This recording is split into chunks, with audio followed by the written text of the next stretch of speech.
Assalamualaikum warahmatullahi wabarakatuh. Perkenalkan, nama saya Rahmi Setiawan, NIM 1992140002 sebagai pemateri kedua. Bismillahirrahmanirrahim. Assalamualaikum warahmatullahi wabarakatuh. Perkenalkan, nama saya Andika Hirman, NIM 199214004 dari Prodi Akuntansi S1 kelas A angkatan 2019. Assalamualaikum warahmatullahi wabarakatuh. Perkenalkan, nama saya Pupe, NIM 19921410004 dari Prodi Akuntansi S1 kelas A. Assalamualaikum warahmatullahi wabarakatuh. Perkenalkan, nama saya Apriliani Kusmawardani dengan NIM 19921420001 dari Prodi Akuntansi S1 kelas A. Assalamualaikum warahmatullahi wabarakatuh. Perkenalkan, nama saya Sastri Tumadewi, NIM 19921420010 dari Prodi Akuntansi S1 kelas A. Yang pertama yaitu pengertian kualitas. Kualitas dapat diartikan sebagai keseluruhan karakteristik dan fitur atau bagian produk atau jasa yang memiliki kemampuan untuk memuaskan kebutuhan konsumen, atau dapat juga diartikan sebagai kemampuan produk atau jasa memenuhi kebutuhan konsumen. Yang selanjutnya yaitu pengertian kualitas menurut ahli. Yang pertama yaitu menurut ISO 8402, kualitas adalah totalitas, fasilitas dan karakteristik dari produk atau jasa yang memenuhi kebutuhan tersurat maupun tersirat. Yang kedua yaitu menurut Ciptana, kualitas sebagai kesesuaian untuk digunakan atau fitness untuk digunakan. Definisi lain yang menekankan orientasi harapan pelanggan pertemuan. Yang ketiga yaitu menurut Cresby, kualitas sebagai kesesuaian dengan persyaratan. Ia melakukan pendekatan pada transformasi budaya kualitas. Yang selanjutnya yaitu pengertian kualitas yang didasarkan pada berbagai kategori. Yang pertama yaitu user-based approach. Kualitas terletak di mata konsumen, sehingga untuk mengembangkan produk, manajer operasi harus mendefinisikan harapan-harapan konsumen. Yang kedua yaitu manufacturing based approach. Bagi manajer produksi, kualitas berarti kesesuaian terhadap standar dan making it right the first time. Yang ketiga yaitu product based approach. Pendekatan ini memandang bahwa kualitas merupakan suatu variabel yang tepat dan dapat diukur. Selanjutnya yaitu pentingnya kualitas. Perusahaan dengan kualitas bagus dapat mengendalikan harga yang lebih tinggi dan akan selalu diingat oleh nasabah. Karena kualitas bagus dalam produk, jasa dan proses, maka banyak perusahaan yang mempekerjakan manajemen berkualitas dapat menikmati keuntungan pasar atau pangsa pasar dan keunggulan harga yang lebih tinggi, dan juga penghematan biaya atau biaya operasional dan biaya pelayanan lebih rendah, yang pada akhirnya membawa lebih besar bagi organisasi yang bersangkutan. Standar kualitas internasional. Yang pertama yaitu Japan Industrial Standard. Nah, standar ini menekankan pada perbaikan yang terus-menerus dan peran komitmen serta koordinasi organisasi secara keseluruhan. Nah, standar ini berperan pada perdagangan internasional supaya bisa membuat semuanya bisa berjalan dengan baik. Yang kedua yaitu standar ini juga disebut sebagai standar Z 8101 sampai 1981. Yang kedua yaitu Eropa ISO 9000 standar. Standar kualitas ini telah dikembangkan oleh masyarakat Eropa atau MI yang disebut ISO 9000, 9001, 9002, 9003 dan 9004. Standar ini juga telah menekankan agar ditetapkan prosedur manajemen kualitas melalui dokumentasi yang rinci atas bisnis perusahaan dalam MI, dan perusahaan akan diberi sertifikasi setelah diuji. Ada beberapa yang membuat ISO 9000 ini menarik. Yang pertama yaitu standar ini telah diakui oleh seluruh dunia.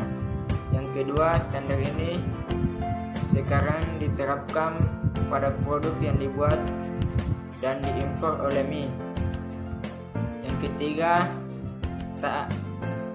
taat pada standar ini akan penting bagi sertifikasi produk. Yang ketiga yaitu Environmental Management Standard atau ISO 1400. Nah, standar ini merupakan standar manajemen lingkungan yang ditetapkan oleh MI. Nah, standar ini terdiri atas 5 elemen inti. Yang pertama yaitu manajemen lingkungan. Nah, standar ini merupakan standar yang memadukan atau menyeimbangkan kepentingan lingkungan hidup.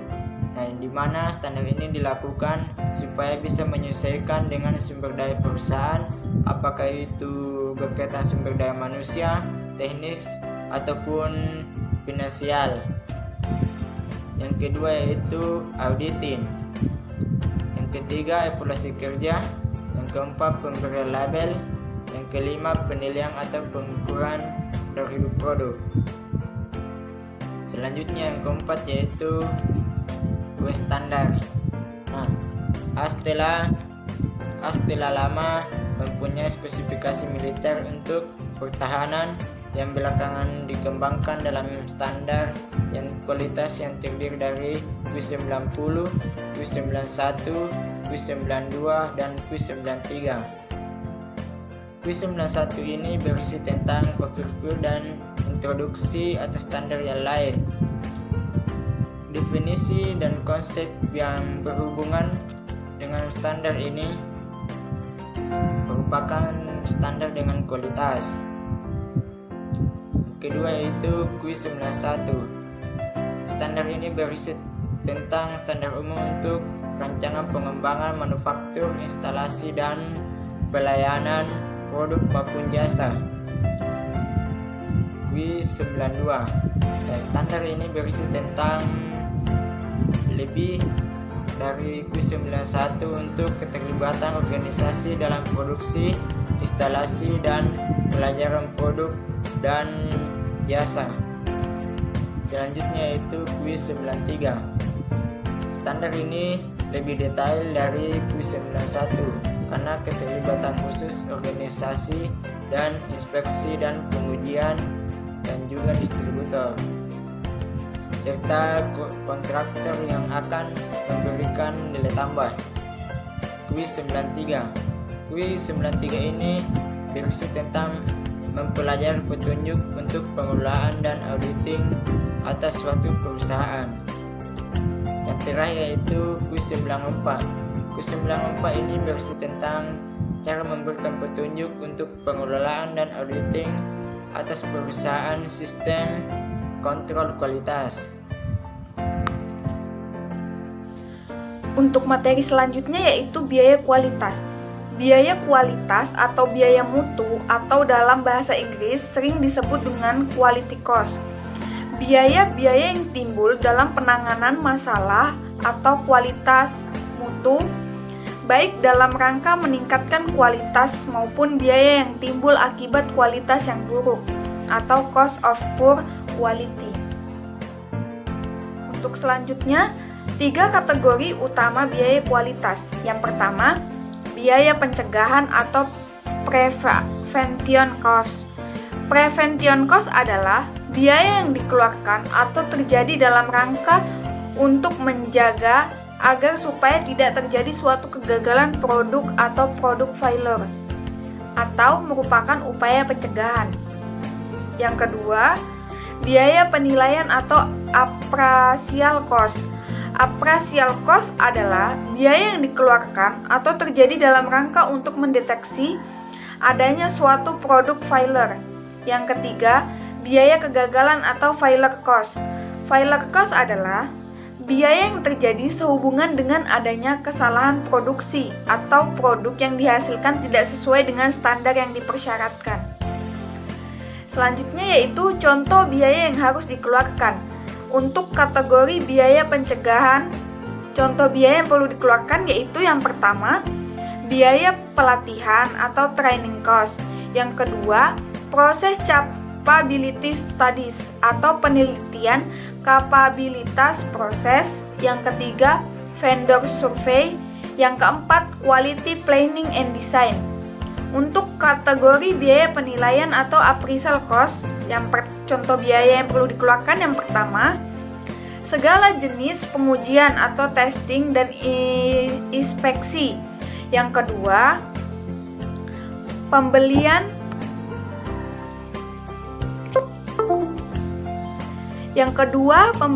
peralatan, pengujian dan inspeksi. Yang ketiga, peninjauan kualitas dan audit atau quality audit and review. Yang keempat, biaya laboratorium. Untuk kategori yang ketiga yaitu biaya kegagalan. Contoh biaya yang perlu dikeluarkan yaitu biaya scrap dan pengerjaan ulang atau rework. Yang kedua, biaya perubahan desain. Yang ketiga, biaya kelebihan persediaan. Yang keempat, biaya penelitian bahan. Dan untuk kategori yang keempat yaitu biaya kegagalan. Contoh biaya yang perlu dikeluarkan yaitu yang pertama, biaya purna jual atau jaminan. Yang kedua, pengambilan produk. Yang ketiga, biaya penanganan keluhan pelanggan. Yang keempat, biaya ganti rugi. Selanjutnya yaitu Total Quality Management atau TQM. TQM merupakan manajemen kualitas dari keseluruhan organisasi, dari supplier sampai pelanggan. TQM menekan pada suatu komitmen. Manajemen berharap kontinuitas organisasi menuju keunggulan dalam sebuah aspek produk dan jasa yang penting bagi pelanggan. Sekian dari saya. Wassalamualaikum warahmatullahi wabarakatuh. Baiklah, pada kesempatan ini saya akan menjelaskan mengenai 5 aspek untuk TQM yang efektif.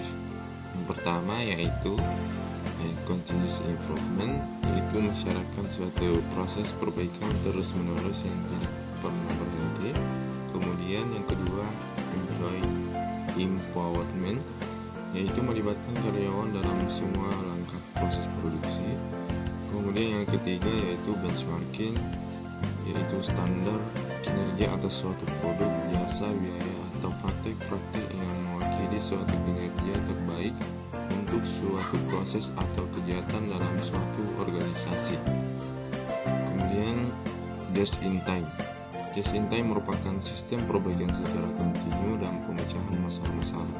Kemudian yang terakhir yaitu knowledge of TQM tools, yaitu untuk pemberdayaan tenaga kerja dan implementasi TQM sebagai upaya berkelanjutan.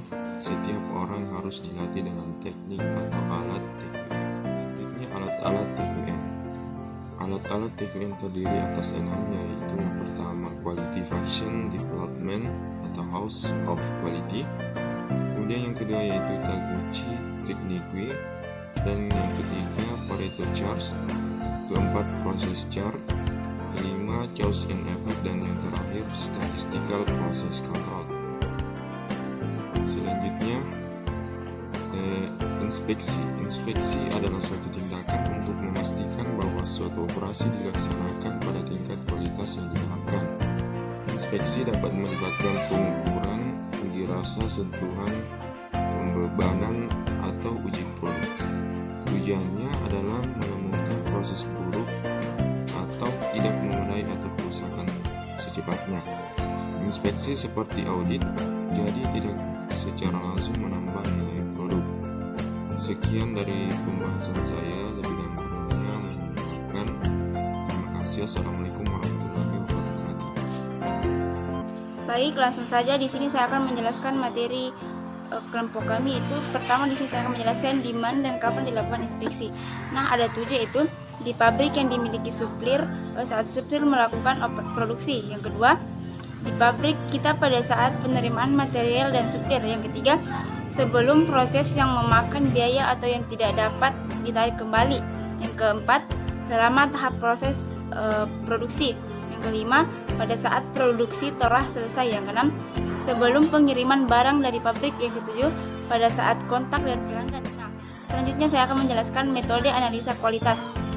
Statistical Process Control (SPC) merupakan aplikasi teknik statik untuk mengontrol kinerja proses operasi.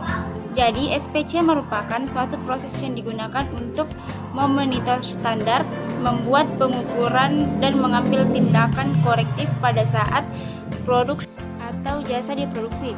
Semua jenis proses adalah subjek penyimpangan. Selanjutnya itu karakteristik kualitas. Karakteristik kualitas di sini ada dua, yaitu pertama variabel. Karakteristik yang dapat diukur atau misalnya berat, panjang, kecepatan, kekuatan.